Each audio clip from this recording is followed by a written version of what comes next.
Hi, I'm Marjorie and this is the Dragonfly Studio, and I'm going to show you how to use FlexiFlip needles, which were actually designed to knit socks, but I don't knit socks, so I have developed a pattern for little bracelets that you can make with these needles.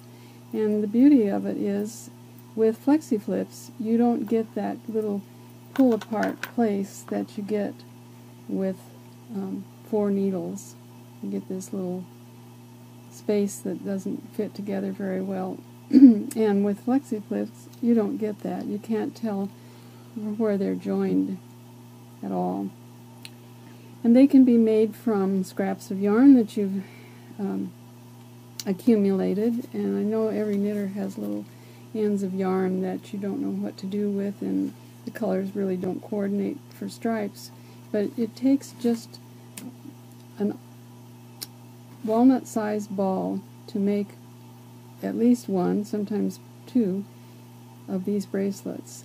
So it's a wonderful way, it's fun, it's almost addictive, and I promise you, if you make one, you'll want to make more.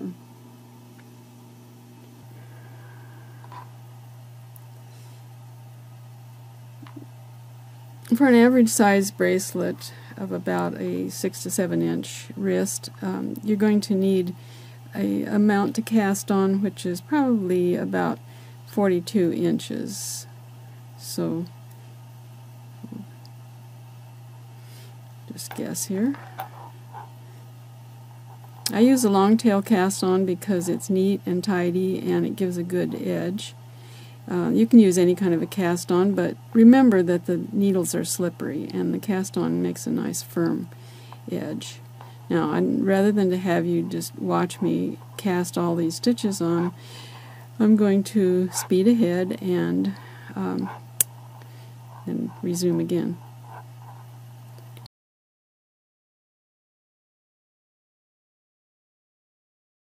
I'm going to use 30 stitches for the average size bracelet, which means that you need to cast on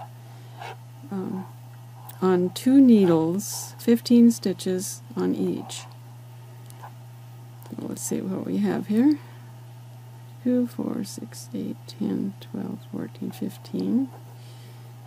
Okay, and then take the second needle and place it parallel to the first needle, just a little further ahead, so that you can begin casting on and cast on an additional 15 stitches.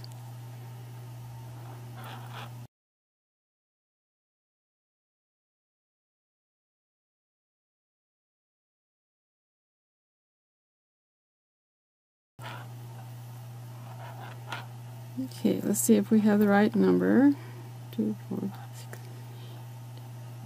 15. Okay, then place your needles again parallel with the stitches facing away from each other. Be sure that you don't make a twist in this join here, and pull the needles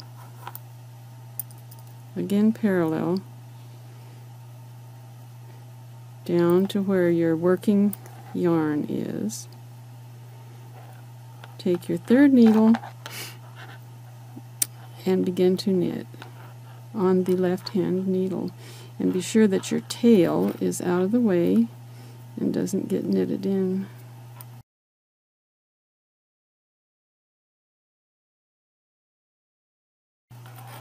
Now we have a longer tail there than necessary, but we'll get rid of that. So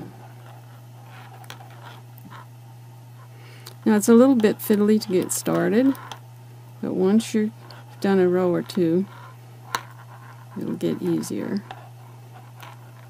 Now when you start out, be sure that you're snugged up against the first needle with the second needle,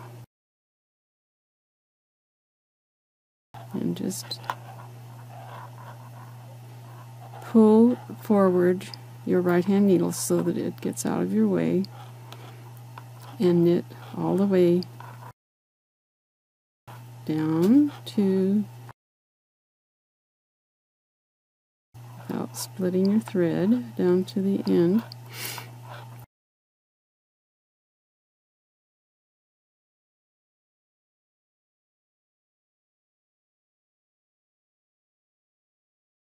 The thing that is so nice about these needles is that you will not get the gaps between the rows of stitches the way you sometimes do with the 4 double point needles. Now push.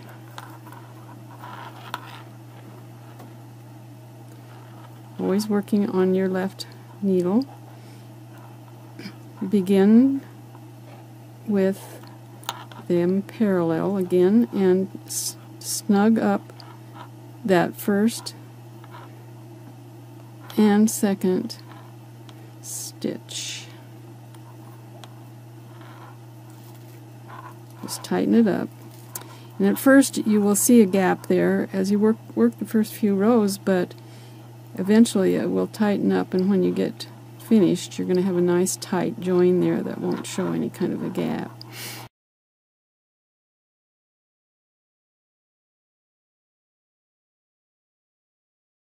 It's, as I say, it's a little slow to get started, but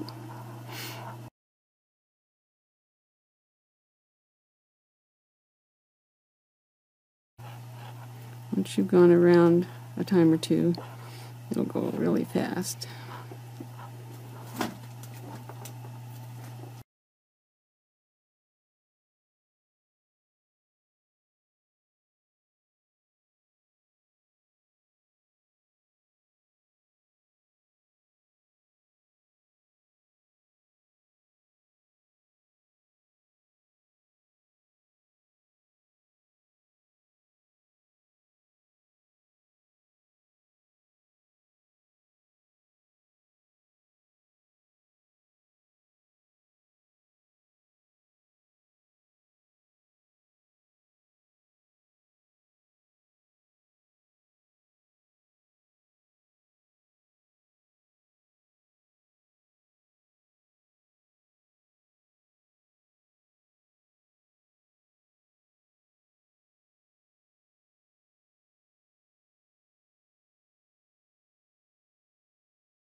Okay, now we need to do about 10 rows, which is going to give you the width of your bracelet. And 10 rows is about right for worsted yarn, which is probably what you're going to be using. And so count your rows and then start your bind off. And it's just a normal bind off that you would use on any kind of knitting. It's just a knit 2,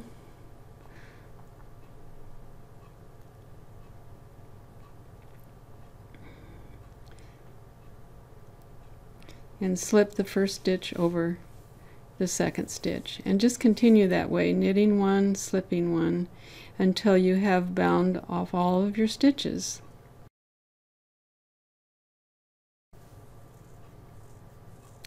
And here's a little sample that will show you how to finish the ends. It's going to naturally roll up with the purl side out, which gives you the texture that you want and the stability to stay in a nice little tight circle. So thread your ends once you've cut them off on a needle, work them back against each row, and then take your end and bind it off inside where it isn't going to show and cut off the end. Do that with both of the ends.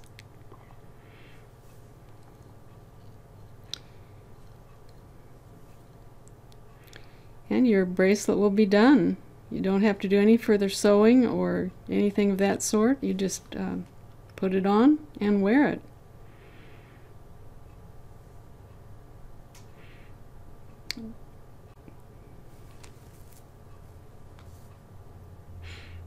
You can make it any color you want. You can use hand spun, hand dyed yarn, which these were made from, You can use crafty textured yarns.